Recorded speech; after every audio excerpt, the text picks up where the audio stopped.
আসসালামু আলাইকুম ওয়াৰাহমাতুল্লাহি ওয়াবাৰাকাতুহ।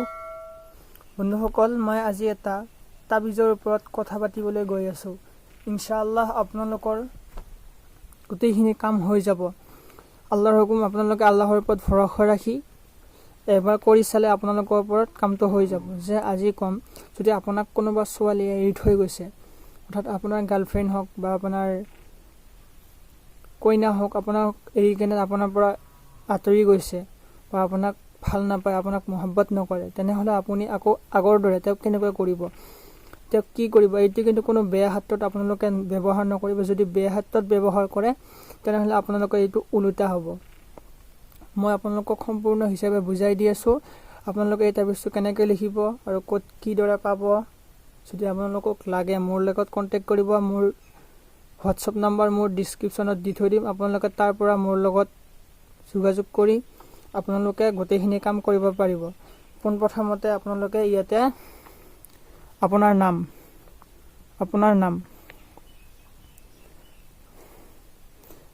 নাম লিখি দিব ইয়াতে।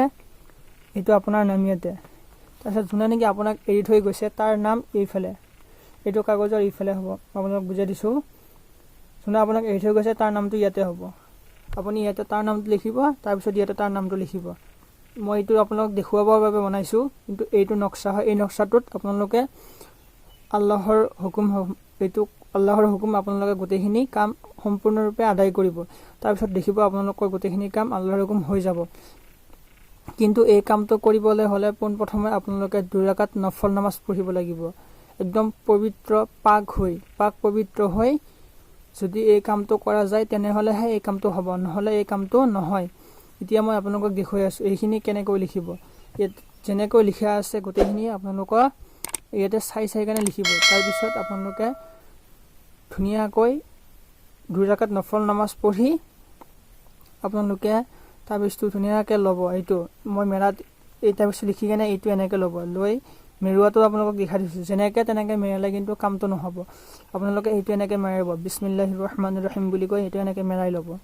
মেৰাই লৈ ইয়াতে এটা ফুক দিব আপোনাৰ নামটো পঢ়ি, আৰু আপোনাৰ যাৰ নামত আপোনাক এৰি গৈছে, যোনে আপোনাক এৰি থৈ গৈছে তাৰ নামত এটা ফুক দি কেনে ইয়াতে এনেকৈ দিব। তাৰপিছত আকৌ ইয়াতে এনেকৈ পাক ল'ব। লৈ বিছমিল্লাহিৰ ৰহমানিৰ ৰহিম কৈ কুল হু আল্লাহু আহাদ আল্লাহু সামাদ, অৰ্থাৎ আপোনালোকে সকলোৱে জানে কুল হু আল্লাহু আহাদ আল্লাহু সামাদ লাম ইয়ালিদ ওয়া লাম ইউলাদ ওয়া লাম ইয়াকুল লাহু কুফুৱান আহাদ। আপোনালোকে অজু কৰি কিন্তু এই কোৰানৰ আয়াতটো পঢ়িব, নহ'লে আপোনালোকৰ গুনাহ হ'ব। আপোনালোকে ইয়াতে এইটো এনেকৈ তেওঁৰ নামটো আৰু আপোনালোকৰ নামটো এনেকৈ ফুক দি দিব। দিয়াৰ পিছত এইটো এনেকৈ দিব। তাৰপিছত আপোনালোকে পঢ়িব কুল আউযু বিৰাব্বিন নাছ। আপোনালোকে প্ৰথমে বিছমিল্লাহ পঢ়ি ল'ব অজুৰ সৈতে। তাৰপিছত এইটো এনেকৈ লৈ আপোনালোকে তেওঁৰ নাম আৰু আপোনাৰ নামটো এনেকৈ ইয়াতে দি এইটো মেৰাব। তাৰপিছত আপোনালোকৰ তাত যে গুলি সূতা ৰছী, ধুনীয়াকৈ এইটো মেৰাই ল'ব। মেৰাই লোৱাই এইটো আকৌ তেওঁৰ নাম আৰু আপোনাৰ নামটো কৈ ইয়াতে ফুক দিব। অকল তেওঁৰ নাম আৰু আপোনাৰ নামটো কৈ ইয়াতে ফুক দিব। বিছমিল্লাহিৰ ৰহমানিৰ ৰহিম ক'ব। তাৰপিছত এইটো এনেকৈ মুখ ধোৱা হোৱাৰ পিছত আপোনালোকে এনেকৈ একবাৰ কুল হু আল্লাহু আহাদ আল্লাহু সামাদ 7 বাৰ পঢ়িব। শুনিছেনে? বুজি পাইছেনে আপোনালোকে? কুল হু আল্লাহু আহাদ 7 বাৰ পঢ়িব।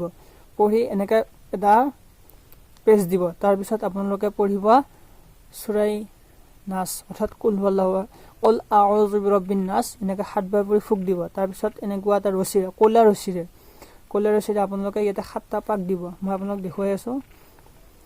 এইটো এনেদৰে 7টা পাক দিব। এনেকৈ 1 2 3 4 5 6 7টা, এই 7টা পাক দিয়া হোৱাৰ পিছত আপোনালোকে ইয়াত সোঁ হাতত বান্ধি ল'ব। বান্ধি লোৱাৰ পিছত আল্লাহৰ হুকুম আল্লাহৰ ৰহমতত আপোনাক যোনে এৰি থৈ গৈছে, আপুনি যাৰ অপেক্ষাত আছে আল্লাহৰ হুকুম, তেওঁ আপোনাৰ কম 7 দিনৰ ভিতৰত, মই আপোনাক 7 দিন গেৰাণ্টি দিছোঁ, আপুনি যদি পাক চাফ পবিত্ৰতা হৈ 2 ৰাকাত নফল নামাজ পঢ়ি এই কামটো কৰিব পাৰে তেনেহ'লে আপোনাৰ কাম সম্পূৰ্ণ হ'ব, নহ'লে নহয়। যদি আপোনালোকে মোৰ হাতেৰে কামটো কৰিব বিচাৰিছে তেনেহ'লে মোৰ ডিছক্ৰিপশ্যনত নাম্বাৰটো দিয়া আছে। আপোনালোকে তাৰ পৰা গৈ মোক কণ্টেক্ট কৰিব পাৰে। মই ইনশাআল্লাহ আপোনালোকক সহায় কৰিবলৈ চেষ্টা কৰিম। ওয়া মা আলাইনা ইল্লাল বালাগুল মুবিন। আখিৰি দাৱান আসসালামু আলাইকুম ওয়া ৰাহমাতুল্লাহি ওয়া বাৰাকাতুহু। Can anybody out there hear me?